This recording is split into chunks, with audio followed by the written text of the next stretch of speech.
Tonight we're going to take you to Vegas, the fantasy land. It's not going to be completely like Vegas. We're not going to try to take all your money. And in the spirit of Vegas, though, all the ushers volunteered to be topless tonight. If you notice, not one of them is wearing a hat. Kind of got you on that one. You know, Spruce Creek, I had to write this down because I can't remember anything. Spruce Creek is a wonderful place to live in, and the proof is, I know several people that have moved out, then moved back in. So you can save yourself a move and just stay here. In July, it'll be 22 years that we've resided in Spruce Creek South. And slowly we watched the villages build up around us. And now we're in the villages.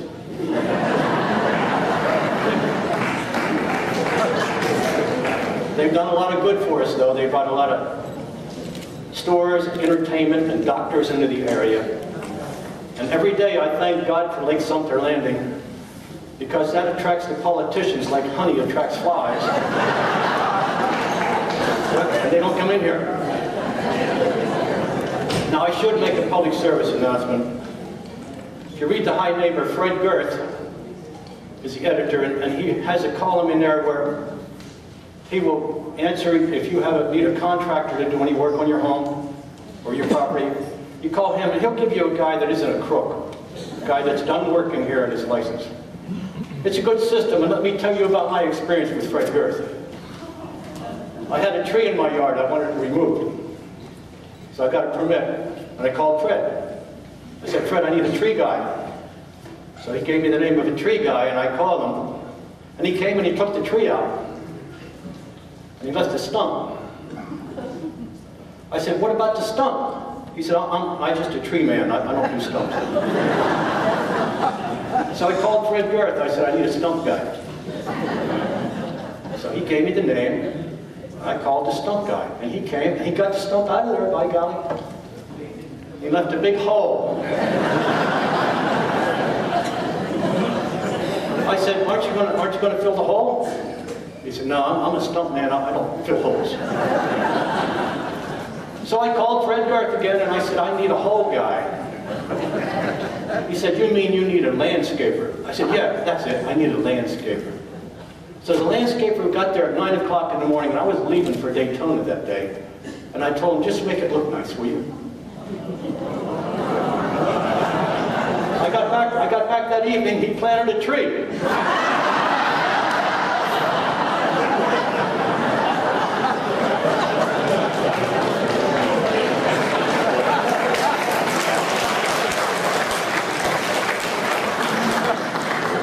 So I called Fred Girth. Okay, this story, there's no ending to this story. Excuse me. I've got allergies.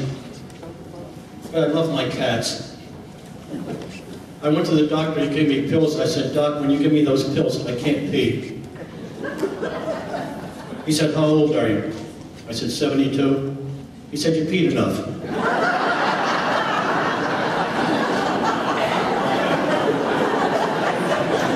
Thank you, Robbie. Robbie's all excited. The travel club's running a mystery trip in February. And she's all excited. You know, you don't know where you're going when you buy your ticket. You pay your ticket, pay for your ticket, you get on the bus, and you find out where you're going when you get there. Now, I remember the Singles Club had that about 7 years ago.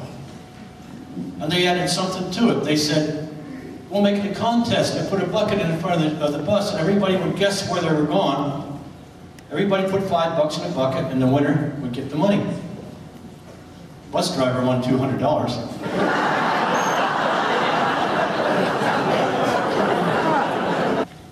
I've been walking over to Walmart lately. Walking across 441. Now they tell me there's a $200 fine if you walk across there. They haven't caught me yet.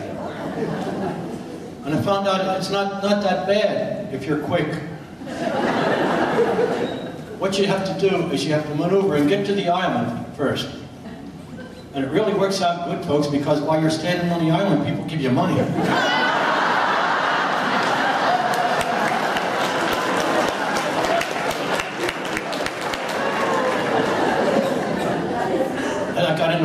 I was bagging my own groceries.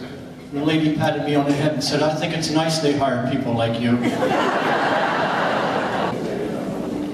You know, there's actually some people that went on a cruise and they're missing this show tonight. Can you imagine missing this show for some stinking cruise? You know, the first cruise I went on, I hadn't been on a cruise before, and I don't speak any languages except English. And in the dining room, they set you at a table, and I was sitting with a complete stranger. He was a Frenchman. And he didn't speak a word of English, and I don't speak a word of French. So I walked up to the table, he rose, we shook hands, he said, "Bon appetit." I said, "George Locke."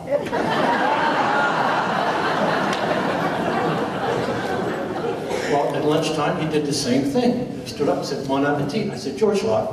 And we ate in silence. The next afternoon, I come in for dinner, and the waiter grabbed me. He said, "Mr. Locke, come here." He said, "That man is French. And I heard what you said. When he says bon appetit, he's not introducing himself. That means in French, that means have a good appetite, enjoy your meal." I said, "Oh, thanks." So I walked up to the table, he rose up, stuck out his hand, and I said, "Bon appetit." He said, "George Locke."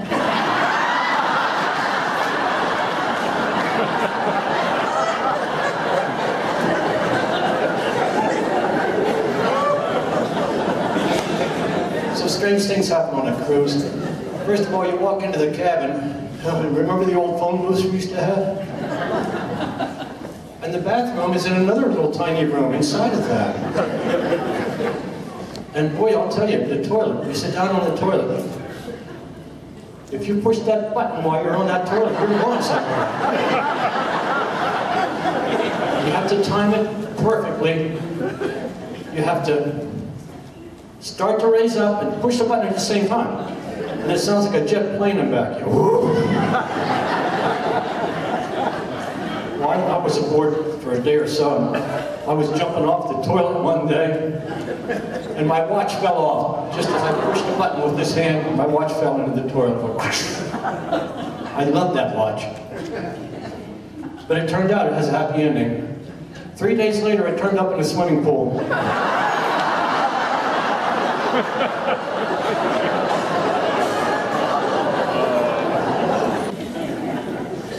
You guys, the men, when you go shopping with your wife, like Walmart, does she turn into your mom when you're shopping?